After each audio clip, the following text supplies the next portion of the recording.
Last, he don't cast. Everybody go chop breakfast, chayo. My people, this one loud though. Finally, Tinubu's Minister of Innovation, Science and Technology don't finally resign. He don't finally succumb to the pressure. Can't resign today. Tinubu has also accepted his resignation letter. You get the point now? This is one of the reasons why Burna Boy sang this song, why I take start this video. Well, the truth of the matter is that most of all these APC people has questionable characters, and Minister Nnajin is not the first, and is not going to be the last. Let me read out the few news before APC urchins go talk say na fake news, because now be waiting and they talk. If the thing pending, they go say na fake news. And I'm reading from Sarah Reporters. You can also go to Punch newspapers. They all reported it, but I'll choose to use Sarah Reporters to bring this update, and I'm reading right now. Breaking: Tinubu's Minister Nnajin resigns after University of Nigeria disowns his degree. President Bola Ahmed Tinubu has accepted the resignation of Geoffrey Nnajin, the Minister of Innovation, Science and Technology, amid forgery allegations leveled against him.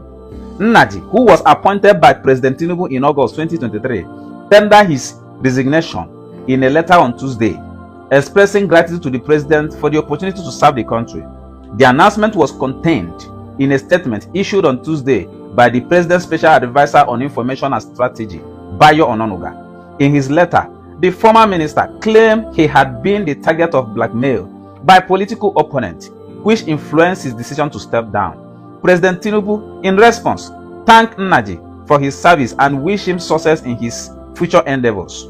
On Saturday, Premium Times reported that the University of Nigeria, Nsukka, had formally disowned the Bachelor of Science degree certificate being paraded by Nnajin. The UNN said Nnajin never graduated from the institution and was never issued such a document. The development brought new weight to allegations that had dogged Nnajin since July 2023, when he was named among the first batch of 28 ministerial nominees sent to the Senate by President Tinubu. At the time, critics argued that his academic and National Youth Service Corps credentials were fake, insisting that he had not completed his studies at the Nsukka-based university.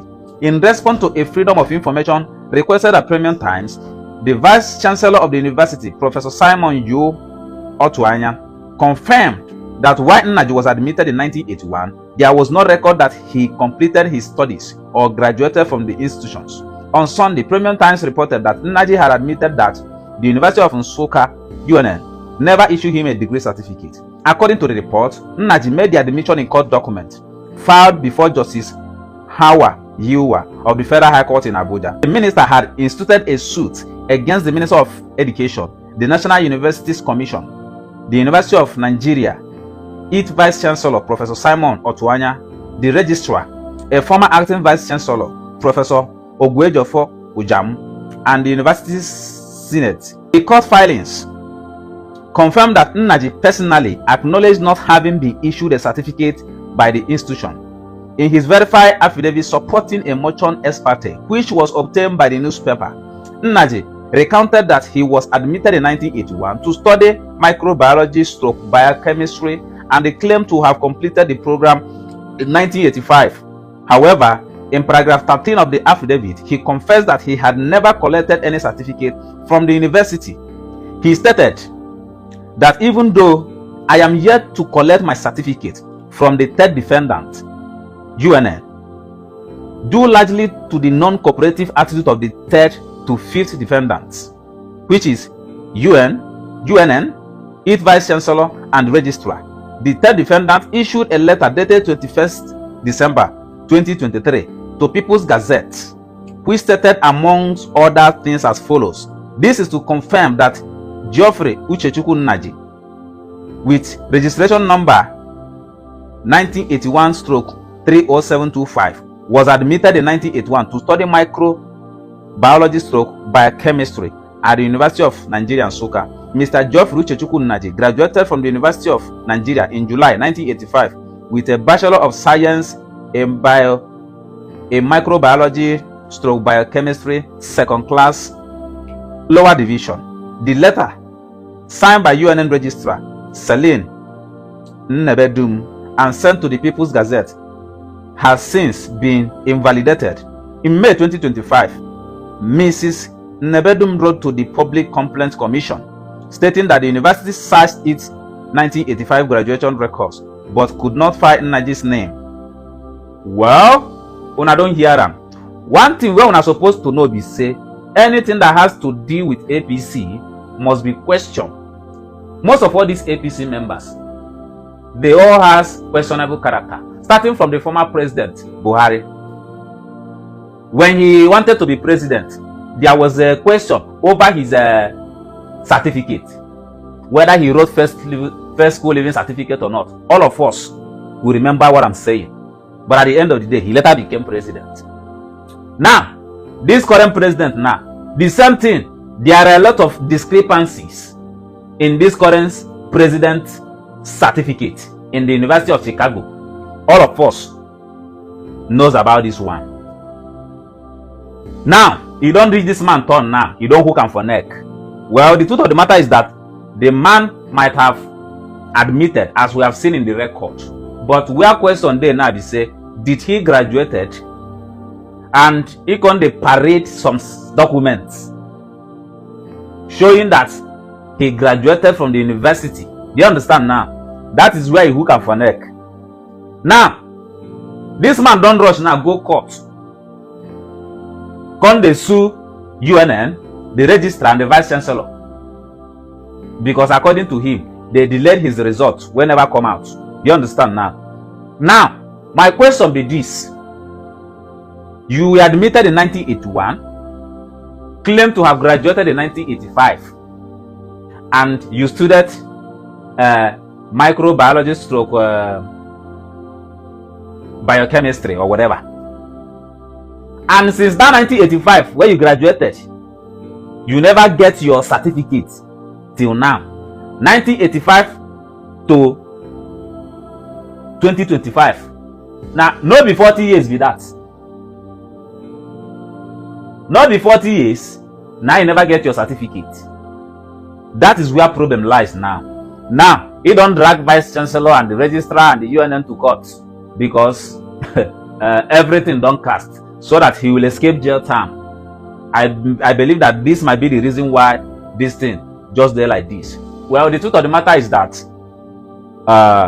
for the fact that this man has resigned, I believe that this will also help the court to attend to the matter so that we go know where problem lies. If he truly graduated and refuses to go and collect his result, make we know.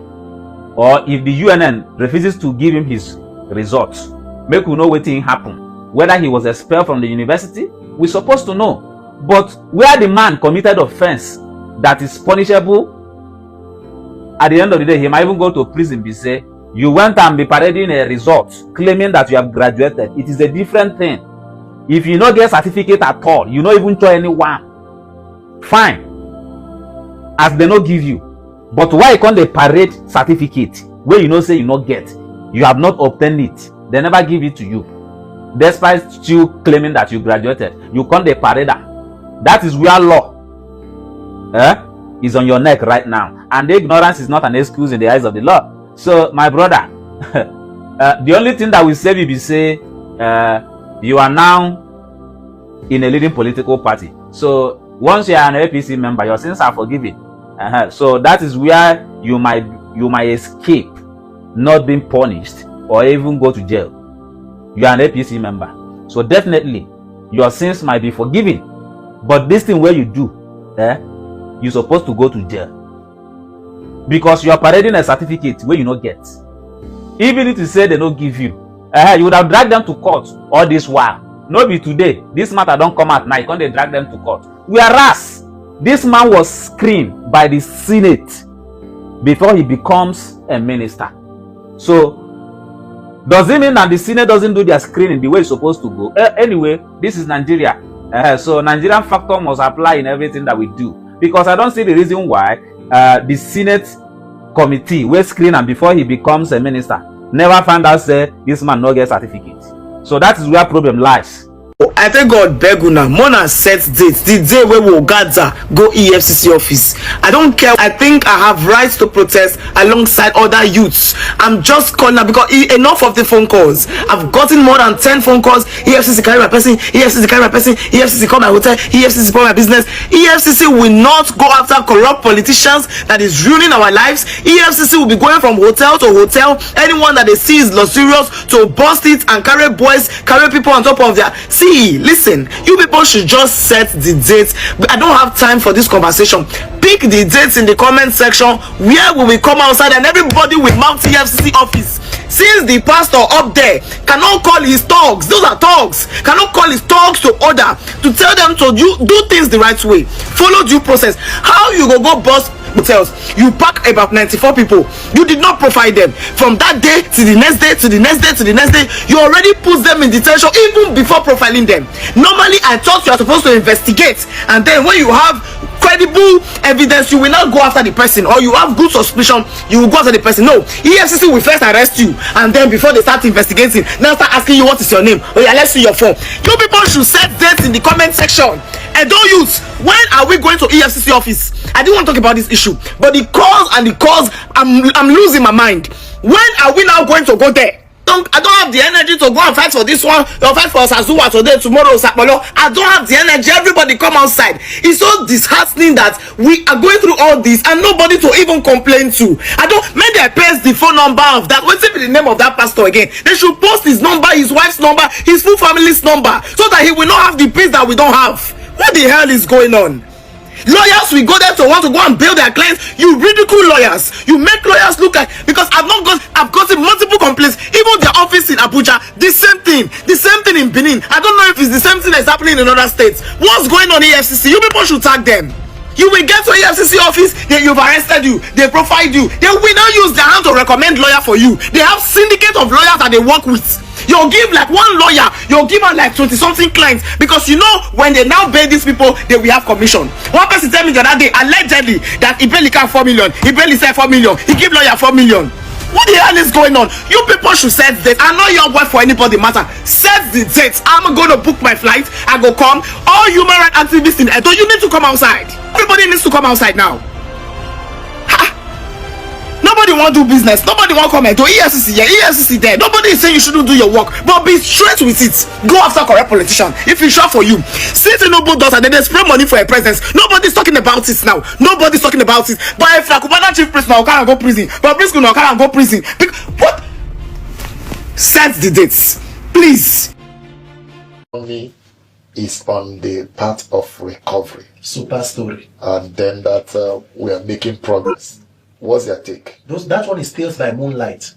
I think our pockets and Nigerians will be the ones to tell the stories. I think it is very shameful and it is disappointing that 65 years after independence, 15 years ago in 2010, when we did 50 years of independence, Professor Wole Soyinka is quoted on a magazine to say there is nothing to celebrate. In 2015, if you want to know exactly where President Tinubu and the current government, the mischief we have in leadership about the economy, the major campaign and one of the policy statements of President Tinubu was on May 29, 2023, subsidy regime is gone. They pride themselves in removing the corrupt subsidy from fuel subsidy. And I ask the question, Mr. President, if you want to be honest with yourself, it is true that there was corruption in subsidy. But the question is, between May 29th and today, October 2025, President Bola Ahmed Tinubu, how much have you saved exactly from fuel subsidy removal? Because subsidy in itself was not a problem. It is the criminality in subsidy. Subsidy is paid in different forms in different countries. What we call social securities are all subsidy. In fact, if you take out subsidy and you begin to increase money to governors without holding them accountable, you have only decentralized corruption. What you are telling us is that you have removed subsidy for the poor and are subsidizing the rich. So what is happening in Nigeria today is that we, the poor and average Nigerians, we are the subsidy for the wealthy, and you live in luxury. The president can come out and say he has turned the corner economically because, of course, his economy has improved. He bought a new presidential jet. He bought a presidential yacht. They budgeted money for SUVs for the office of the first lady. They are installing solar panel in the presidency for billions. They renovated the vice president's house for about 20-something billion. They released money to the Senate to buy bulletproof vehicles for more than 160 billion. So their own economy has improved. The question is the man on the street. How do we have stable power to even power your own small and medium scale enterprise? What is the security to us? Today in Kano, in Kwara State, bandits are killing people. Kwara, that used to be one of the most peaceful. In Katsina, bandits are holding peace deals. We have security and insecurity officials. What I see is Nigeria being governed by political businessmen who see the citizens as customers for their trade. Nigerians must wake up and dismantle the structure of criminality. I take exception to that speech by the president. If President Tinubu is being honest, sir, can you have a policy statement from a British Prime Minister on something as important as fuel subsidy? And then you cannot account for exactly how much was saved from it. Let us say, okay, we saved 50 billion. Do you know what 50 billion can transform in the health sector? How much is ASU looking for? How much do we need to improve educational infrastructure for the out-of-school children, more than 18 million to return? So that we know that we stopped criminality in subsidy, we saved from this, and this is what we have been able to reinvest it and with tangible results. Our trunk A roads and highways, more than 80% are not motorable. And you keep insisting that you removed corruption from fuel subsidy. Sir, you have diversified corruption. Please excuse us.